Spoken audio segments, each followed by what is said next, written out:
Hi, I'm Tinny from Mini Bull Design, and I'm out in the factory. That clock behind me is an hour fast because I didn't set it for daylight savings time because it's too heavy.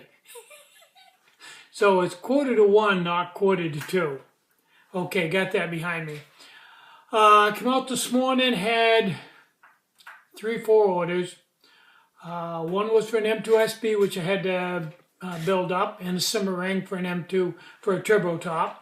And a QMH pot, and some M4 wick, M2 wick, yada, yada, yada, yada. Anyway, yesterday I really put the push on hard, a little too hard, and kind of messed myself up a little bit. But I wanted to show you a few of the things that I did to, that I'm doing to improve my enjoyment out here, make things easier for me, cause less physical harm to myself. So let's take a look at it. Now, the reason why I was having a hard time was yesterday I made, I don't know how many lids, dozens of lids. Well, every time you make a lid, you've got to run it through this press. And this press originally, this hinge here, was up here, so that made this handle all the way up here. And reaching that high over my head and pumping it was really hard on the cords and my shoulders. So I was using my right arm, of course, with a rotator cuff is cooked anyway. So I was doing it with my left hand. Well, I got this morning and my left shoulder was cooked. Both shoulders, really. They're okay now once I get up and got going. But what I did was, this is all drilled once I figured it out. I just dropped it down 3 holes on each side, so now you can see that it's not that much of a reach for me. It's a lot better, much more ergonomic. Okay, that's one. Okay, now this lathe right here is a lathe I use a lot, every day. And probably 33% of the time, that lathe is busy making beer can rings. I make beer can rings. It's getting so I make them a couple times a week, 20 to a time. So, because of the way you make beer can rings, you spend a lot of time with the power feed on, just standing there waiting for it to make a pass. To get it to the right diameter, inside and outside, like 3 passes on the outside, 3 passes on the inside on a 6 or 7 inch piece. Takes a long time. Then, when you go to cut them off, I'm using a parting tool and power feed, and it takes, I don't know, like 3 minutes to cut one off. So I spend a lot of time just standing there waiting for the power feed to do the job. Well, not anymore. Now, I have this chair over here, and I can look right at it and watch it and see what it's doing. And just keep my hand on the control, and when it gets where I want to, or when I see it getting where I want to, I just reach up and shut it off, or shut the feed off. And so I don't have to stand up for an hour on end anymore. It's a lot easier on the legs. So that's a lot easier on me. And I don't know why I didn't do it years ago. I don't know. You get used to doing something a certain way and you just keep doing it that way. I think we're all guilty of that to some degree. Now this bandsaw I use a lot. And the problem is that when I'm cutting plastic with it, PVC, is that it will clog up. And the PVC shavings will get underneath the guard. And when it does, you got to flip it up and take the guard off and clean all the mess out and put the band blade back on and then put the guard back on and then start over again. And the guard comes off with 2 screws here and a thumb screw, a hand screw here. So every time it plugs up, it's a 10-minute job to clean it out. So what I did was, I took the guard, and I know that I wouldn't do this in a factory with the general public, but since I'm the only one working here, I took the guard off and I cut out this piece from here to here that covers the bandsaw blade in the front where I am. So if I lean up against it, I don't cut myself. And all the rest of the guard I removed. Let me bring the camera around so you can see.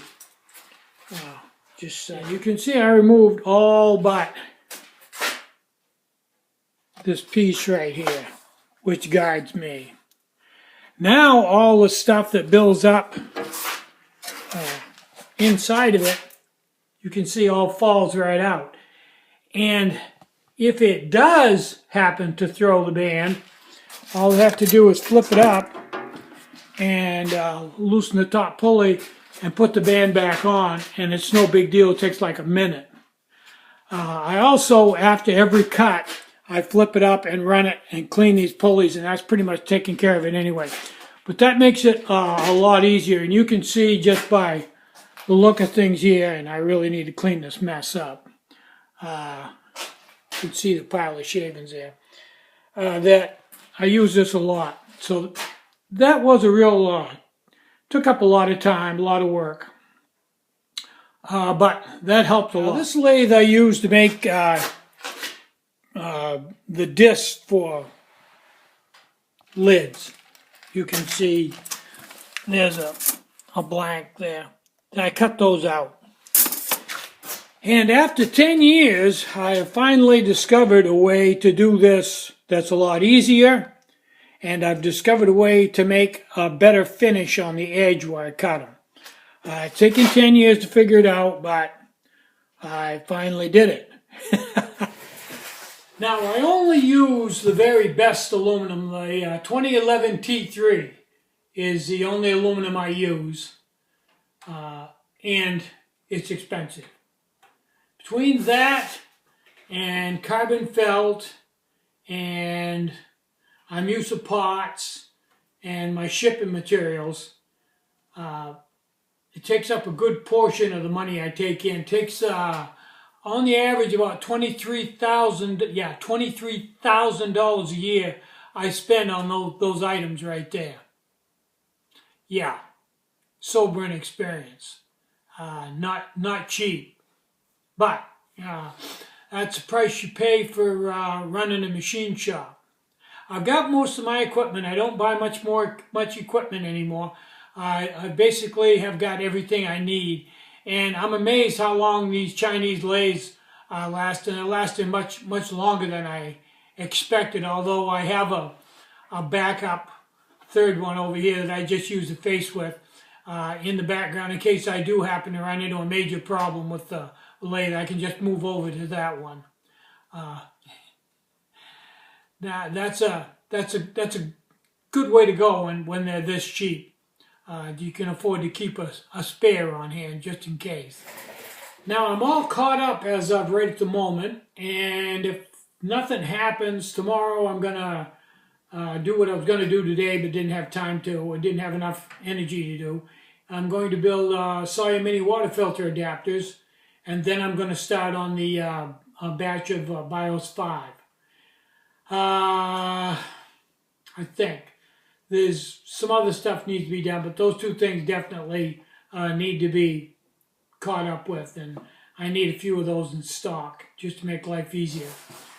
My fire is going pretty good. About time to turn on the blower out here, and I may, depending on how things go, I may build some Sawyer Mini water filter adapters this afternoon. People still get those two adapters mixed up, the large Sawyer water filter adapter and the Sawyer Mini water filter adapter.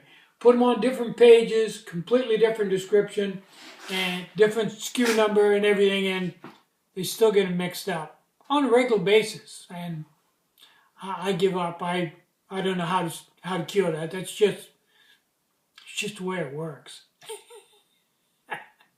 I'm Tinny from Mini Bull Design. Try to have a really great day, and try to have some fun today. You deserve it. Bye-bye.